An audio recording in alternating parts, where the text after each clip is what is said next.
শুভ সকাল বন্ধুরা। যাব একটু মেয়ের কাছে, সেই জন্যে ওর জন্য একটু টিফিন বক্সে করে খাবার দাবার নিয়ে নিচ্ছি। ফ্রিজে খানিকটা সন্দেশ ছিল, নিয়ে নেব। আর এখানে খানিকটা রসগোল্লা আছে, সেগুলোও নিয়ে নেব।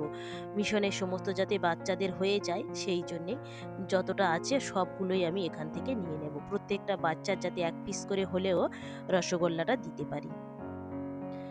বাচ্চারা ওখানে বাম্মার ছেড়ে থাকে, তো যদি কোনো গার্জেন কোনো খাবার নিয়ে গিয়ে সে যতই অল্প দামের হোক না কেন প্রত্যেকটা বাচ্চার হাতে যদি দেয়, তাহলে কিন্তু বাচ্চাদের মনটা ভালো লাগে। আবার অনেক গার্জেনরা আছে শুধু নিজের বাচ্চাকেই শুধু খাবার দাবার এসে দিয়ে যায়, পাশে যে আর বাচ্চারা থাকে তাদের দিকে একবারও তাকায় না। এটা কিন্তু খুব খারাপ জিনিস। ঠিক আছে, ১০ বার নিজের বাচ্চাকে দিলাম, দুবার অন্তত অন্যের বাচ্চাদের একটু একটু করে দিলে তাদের মনটাও কিন্তু খুশি হয়ে যায়। ওদের জন্য আমি নিয়ে নিয়েছি দুটো টিফিন বক্সে করে খাবার। এই যে গাছের আম ৪টে তো হয়েছিল, আগের দিন একটা পেকে গিয়েছিল বলে পাড়া হয়েছিল। আর আজকে ভাবছি ওর জন্য একটা নিয়ে যাব, মেয়ের জন্য একটা নিয়ে যাব। শরীরটা ভালো লাগছে না, তাই ভাবছিলাম আমি যাব না, কিন্তু মেয়েটা ফোন করেছিল যে আম্মু আপনি আসুন। তাই আর কি করব, বাধ্য হয়ে গিয়েছিলাম।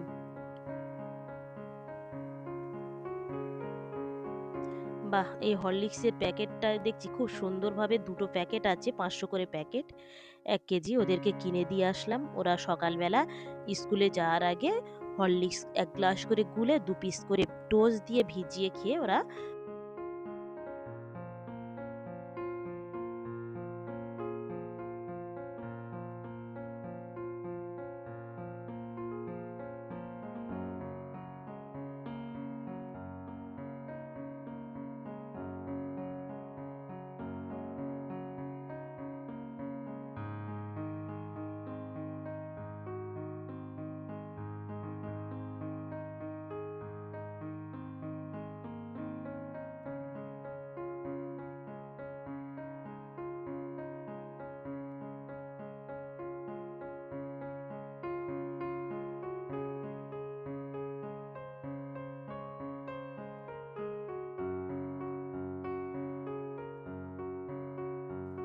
বাড়িতে মিস্ত্রিরাও কাজ করছে, বাড়ির কাজ চলছে, নানান কাজ চলছে। আর এই সময় অসুস্থ হয়ে গেলে বাড়িতে খুবই অসুবিধা।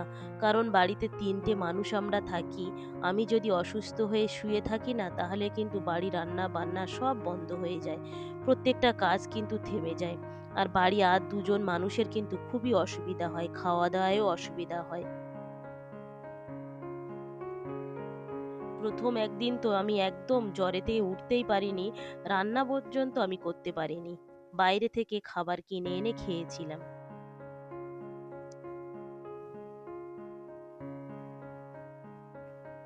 এই যে মিস্ত্রিরা কাজ করছে, এই দেখুন পুকুরের চারিধারটা খুব সুন্দরভাবে গাঁথা হয়ে গিয়েছে। তবে এখনো প্রচুর কাজ বাকি আছে এখানে।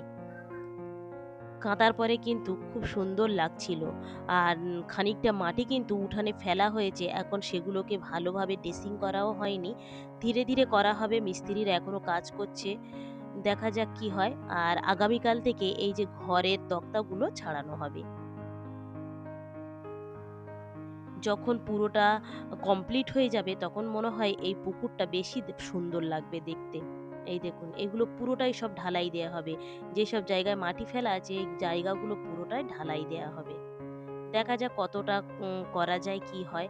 আমি একটু নিচেতে এসেছি, কারণ হচ্ছে কাপড়ের গাড়ি আসছে। আবার ওইদিকে একটু যেতে হবে, গিয়ে মানে বিলটা নিতে হবে আর চালানে সই করতে হবে। তাই ভাবলাম একটু আস্তে আস্তে করে নিচের দিকে যাই। ওর আব্বু গিয়েছে অন্য একটা দরকারে, বাইরের দিকে গিয়েছে। তাই ফোন করে বলে দিল যে কাপড়ের গাড়ি ঢুকে গিয়েছে। তাই আমি নিচেতে এসেছি।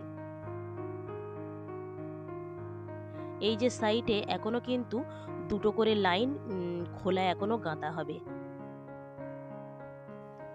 তারপরে কিন্তু এটা পাড়ের সমান হয়ে যাবে। আরো দুটো করে খোলা গাঁথতে হবে উপরে। আর এই সাইডে একটা পুকুরে দেখছি পুঁইশাক গাছ হয়েছে। এই গাছটা তুলে একদিন রান্না করব। ভিডিওটা তাহলে এখানেই শেষ করছি। ভালো থাকবেন, সুস্থ থাকবেন। আর ব্লগটি কেমন লাগলো অবশ্যই জানাবেন। ভালো লাগলে একটা সাবস্ক্রাইব করে দেবেন। দেখা হবে পরবর্তী ব্লগে।